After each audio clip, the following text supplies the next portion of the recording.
నేను మరొక set nomination ని ఈ రోజు దాఖలు చేయటం జరిగింది.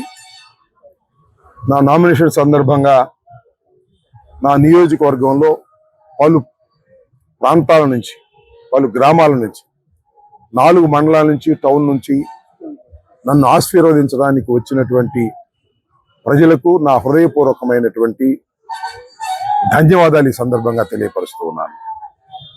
నేను ప్రత్యేకంగా చెప్పవలసిన అవసరం లేదు. We have a lot of confidence. ఈ రాష్ట్రంలో 175 సీట్లు కూడా గెలుచుకొని మళ్ళా తిరిగి వైఎస్ఆర్ కాంగ్రెస్ పార్టీని అధికారంలోకి ప్రజలు తీసుకొస్తారనేటువంటి పూర్తి విశ్వాసంతో మేము ముందు కదులుతా ఉన్నాం. అదేవిధంగా ఈ నియోజకవర్గంలో కూడా నేను గతంలో 2 సార్లు పోటీ చేశాను. ఒకసారి నేరోలో 924 ఓట్లతో ఓటమి పాలయ్యాను.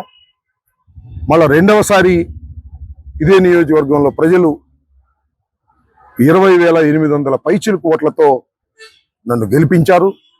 5 సంవత్సరాలు పరిపాలన చేశాను. నేను మనవి చేస్తున్నా, రీట్రేట్ చేస్తున్నా, మొన్న చెప్పిన దాన్ని మళ్ళా పునరుద్ఘాటిస్తున్నా.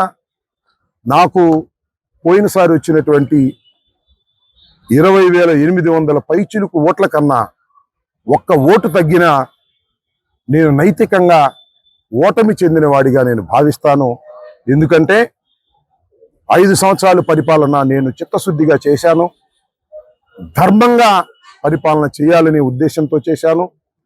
అన్ని వర్గాల ప్రజలను, కులాలకు, మతాలకు, ప్రాంతీయాలకు, పార్టీలకి అతీతంగా కూడా జగన్మోహన్ రెడ్డి గారి ఆదేశం మేరకు నేను పనిచేశాను. ఎవరిని కూడా ఇబ్బంది పెట్టకోకుండా ఒక చక్కని పరిపాలన అందించాననేటువంటి విశ్వాసంతో నేనున్నాను. ప్రజలు కూడా నన్ను అదే విధంగా చూస్తున్నారు.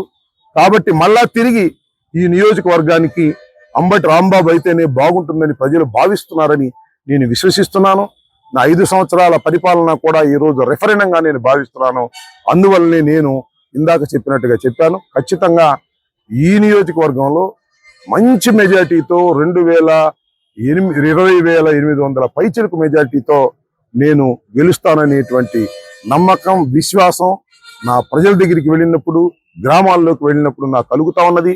అంతేకాదు సంక్షేమ కార్యక్రమాలు, అభివృద్ధి కార్యక్రమాలు అందుకున్నటువంటి ప్రజానీకం ఈ రాష్ట్రంలో తిరిగి మళ్ళా జగన్మోహన్ రెడ్డి గారు రావాలి అనేటువంటి మాట కోరుకుంటున్నారనేది నాకు చాలా స్పష్టంగా నాకు అర్థమవుతా ఉన్నది. కాబట్టి మళ్ళా తిరిగి ఈ రాష్ట్రంలో జగన్మోహన్ రెడ్డి గారి అధికారంలోకి రావటం ఖాయం. అది కూడా చాలా అద్భుతమైనటువంటి మెజార్టీతో ఆయన అధికారంలోకి వస్తారనేది నేను పూర్తిగా విశ్వసిస్తున్నాను. కాబట్టి నాకు కూడా జగన్మోహన్ రెడ్డి గారిని గెలిపించడం కోసం నాకు కూడా ప్రజలు అపారమైనటువంటి ప్రేమతో ఓట్లు వేసి గెలిపిస్తారనే పూర్తి విశ్వాసంతో నేను ఉన్నానని ఈ సందర్భంగా నేను మనవి చేస్తున్నాను.